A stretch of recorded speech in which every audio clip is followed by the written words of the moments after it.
বরগুনার তালতলীতে পায়রা নদীর ভাঙনে বিলীন একের পর এক গ্রাম, বাড়িঘর, ফসলি জমি চলে যাচ্ছে নদীগর্ভে।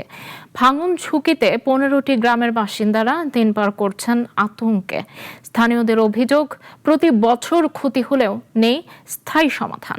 পানি উন্নয়ন বোর্ড বলছে প্রকল্প অনুমোদন পেলেই শুরু হবে কাজ।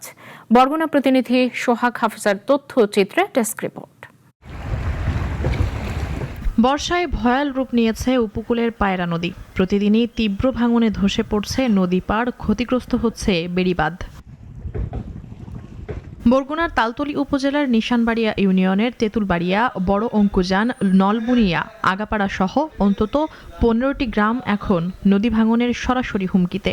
ইতিমধ্যে নদীগর্ভে বিলীন হয়েছে বেড়িবাঁধ, বিস্তীর্ণ ফসলি জমি ও বিভিন্ন স্থাপনা। ভাঙনের সঙ্গে সঙ্গে বাড়ছে মানুষের উৎকণ্ঠাও। নদীপাড়ের বাসিন্দারা বলছেন, যে কোনো সময় বসত ভিটা হারানোর আশঙ্কায় দিন কাটছে তাদের।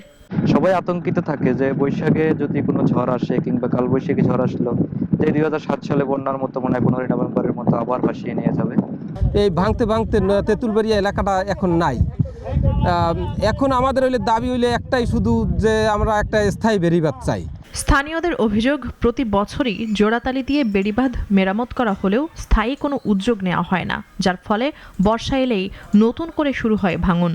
খালি উনি বলো কইবে কিন্তু বলো করিয়া পাই কি বস্তা, হ্যাঁ 6 মাসের মধ্যে যায়, খালি তুবানি ছিটে যায়।